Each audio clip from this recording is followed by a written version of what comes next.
الرحيم نبض يتعوضي waxaan halkan idinku soo jeedin doonaa barnaamij ku saabsan taariikhdii gudoomiyaha xisbiga kulmiye Axmed Maxamed Maxamuud Siilaanyo. haddaba waxaan si kooban aynu u soo jeedin doonaa taariikhda musharaxa madaxweynaha ee xisbiga kulmiye Alxaaji Mujaahid Axmed Maxamed Maxamuud Siilaanyo. musharaxa madaxweynaha xisbiga kulmiye Axmed Maxamed Maxamuud Siilaanyo waxa uu ku dhashay sanadii 1936 tuulada Daryaale oo ka tirsan degmada Beledweyne ee gobolka Togdheer. waxbarashadiisii hoose waxa uu ku dhamaystay magaalada Sheekh. waxbarashadii dugsiga sarena waxa uu ku qaatay magaalada Boorame. markii waxbarashadiisa dugsiga sare dhamaystay sanadii 1957 mudane Siilaanyo waxa uu ku ukacsimay dalka Ingiriiska halkaas oo uu ka sii watay waxbarashadiisii dugsiga sare. sanadii 1958 ilaa 60kii ee cariga Ingiriiska ku qaatay waxbarashadii diyaar garowga jaamacadda ee advanced level. sanadii 1960kii wuxuu waxbarashadiisii jaamacadeed ka bilaabay jaamacadda Manchester ee dalka Ingiriiska. waxaan u bartay cilmiga dhaqaalaha sanadku markuu ahaa 65kiina waxa uu jaamacadda Manchester ku dhamaystay waxbarashadiisii jaamacadeed waxaan uu ka qaatay shahaadada sare ee loo yaqaan masterta. mudane Siilaanyo markii uu dhamaystay waxbarashadiisii jaamacadeed wuxuu ku soo noqday dalka si uu cilmigiisa uga faa'iideeyo dalkiisa iyo dadkiisaba. waxaana dalkii hore la isugu oran jiray Jamhuuriyadda Soomaaliya uu ka soo qabtay xilal kala duwan. 1965kii waxa uu xilal kala duwan ka soo qabtay wasaaradda qorsheynta qaranka halkaas oo uu markii dambena noqday agaasimaha guud ee wasaaradda qaranka.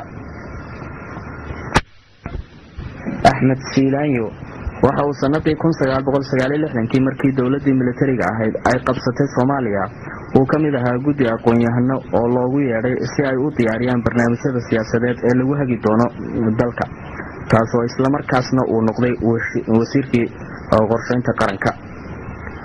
1973 ilaa 1978kii waxa uu ahaa Axmed Siilaanyo wasiirkii ganacsiga. They don't give any concessionary thing whatsoever, not one iota. I mean, we were buying, for instance, petroleum from them, and we always had to buy from them on not on concessionary terms, but on the prevailing international prices.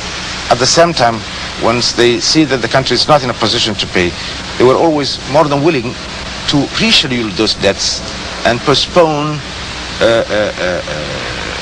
the payment of these things.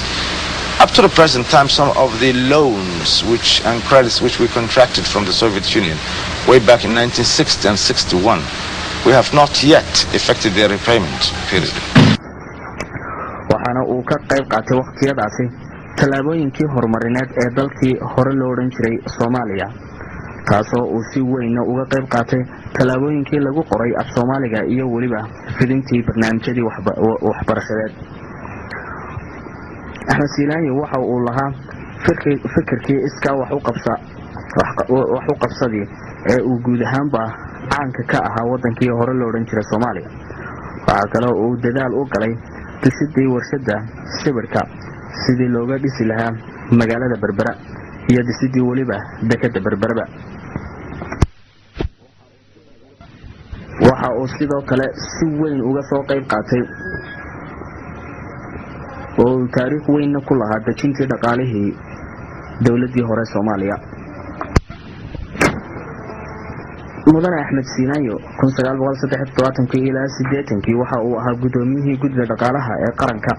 1980 ilaa 82kii waxa uu mar labaad noqday wasiirkii ganacsiga.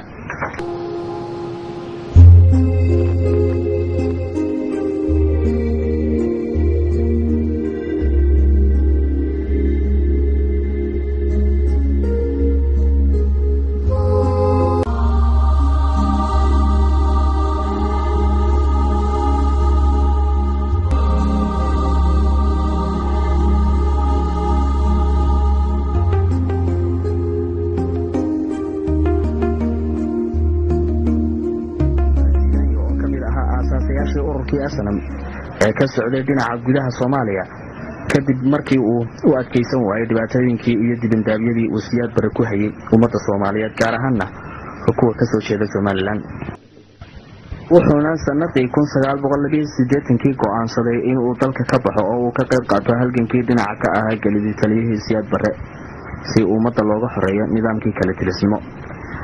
isla intii uu mudane Siilaanyo joogay London waxa uu lecturer ka noqday jaamacada ku yaala Ingiriiska iyo Mareykanka waxaanu u ololeyn jiray qadiyadda xornimo u dirirka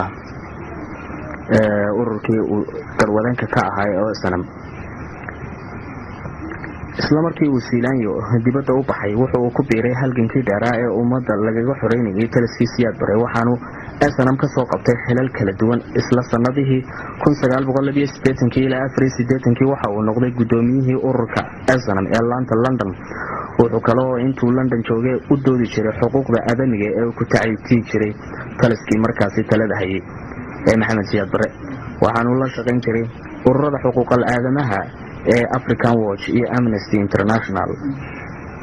mudane Siilaanyo oo ahaan jiray gudoomiyihii hore ee SNM 1984 ilaa 90 waxaa lagu tilmaamaa inuu yahay gudoomiyihii ugu waqtiga dheeraa uguna firfircoonaa ee soo qabta talada ururkii SNM. وأكبر وحنا يا إيه كسر إنه والله فرق لا صح هاي دي حق هاي هاي هاي هذا الشعب الكل ما أبغى رتاع كأدوك إلى هذا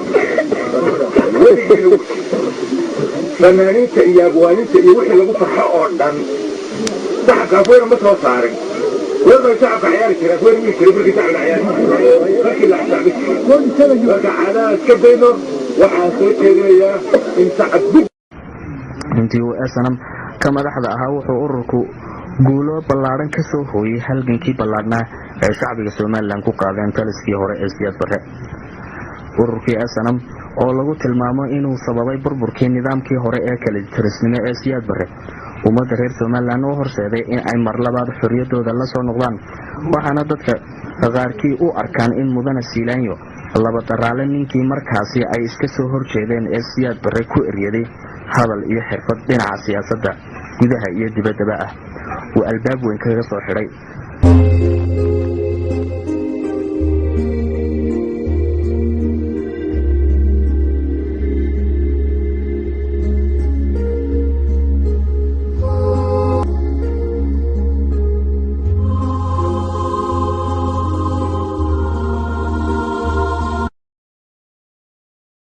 mudane Siilaanyo markii dalka laga xoreeyay 1991 kama fadhiisan siyaasadda waxaana uu ka qayb galay dhisidii iyo horumarka dalka. sanadii 1993 ilaa 1997 wuxuu ahaa mudane ka tirsan golaha wakiilada Jamhuuriyadda Somaliland taasoo uu ku lahaa haybad iyo waxqabad laguna bartay daacadnimo iyo toosinta talada dalka.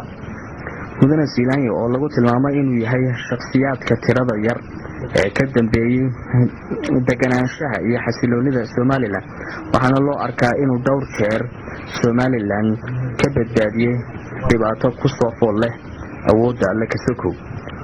ugu horeyn sanadii 1990 markii dalka laga xoreeyay waxa uu u tafaxaytay nabadeyntii iyo xasiloonidii Somaliland waxa aanu gudoomiye u ahaa gudidii la oran jiray Forum for Peace oo lagu tilmaamo inay yihiin kuwii ka dambeeyay nabadgelyada iyo xasiloonida ka hana qaaday Somaliland.